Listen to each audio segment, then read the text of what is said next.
girls, good morning. I am here to read you a book. I hope you're all safe. I miss you all very much.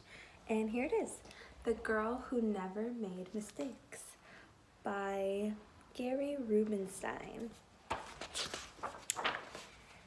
For Beatrice Bottomwell, Friday began like any other day.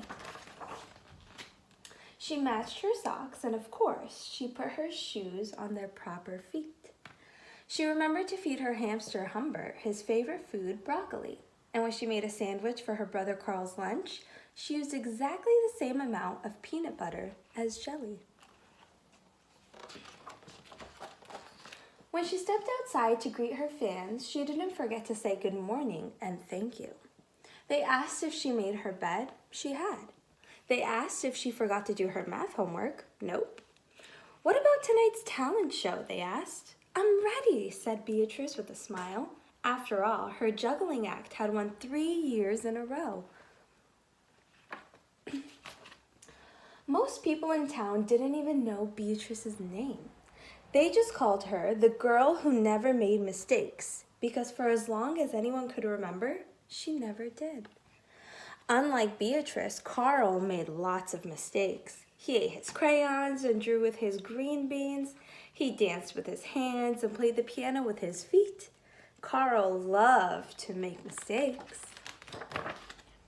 At school, Beatrice was on a cooking team with her 2 best friends, Millie and Sarah. To make their giant rhubarb muffins, they needed 4 eggs. Beatrice went to the refrigerator and carefully chose the biggest, eggiest eggs she could find. But on the way back, her legs slipped out from under her. The eggs went flying. Beatrice was about to make her first mistake. But she didn't. That was close, thought Beatrice. Sorry, Beatrice, I dropped a piece of rhubarb. Don't mention it, Illy. Talking with an egg in her mouth.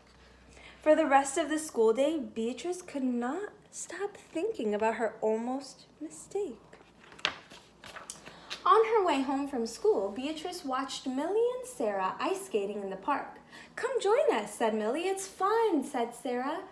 Beatrice watched them slip and slide on the frozen pond. Millie and Sarah laughed as they wobbled on the ice. No thanks, said Beatrice. At supper, Beatrice barely touched her food. Is everything all right, kiddo? Asked her father. I'm worried I'll mess up tonight, said Beatrice, and everyone will be watching. Worry? You don't make mistakes, he said with a smile.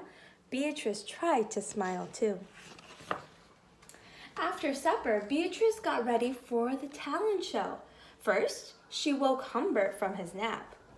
Next, she got the salt shaker from the kitchen table. Finally, she filled a balloon with water. The school auditorium was packed. Beatrice felt her stomach jumping around inside of her. Beatrice waited for her juggling music to begin. That's her! That's the girl who never makes mistakes, said a woman. Oh, we know she'll be perfect, said a man. When the music started, she tossed Humbert into the air. Next, she added the salt shaker, and finally, the water balloon. Beatrice didn't miss a beat. The crowd clapped with delight. But Beatrice noticed something odd about the salt shaker. The specks falling out of it were not white. Achoo! Humbert was so surprised by his sneeze that he grabbed the water balloon with his claws. Kablooey! Humbert, pieces of water balloon and the pepper rained down on top of Beatrice. For the first time and as long as anyone could remember, Beatrice made a mistake, and it was a big one. The music stopped. Beatrice didn't know what to do. Cry? Run off the stage? The crowd sat stunned. They couldn't believe that the girl who never made mistakes made a mistake. Beatrice looked up at Humbert. He looked back at her.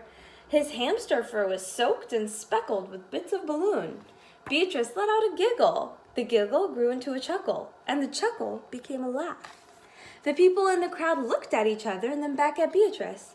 They began to giggle, then chuckle, then finally roar with laughter. Beatrice and the audience laughed until they couldn't remember why they were laughing. That night, Beatrice slept better than she ever had. In the morning, no fans greeted Beatrice.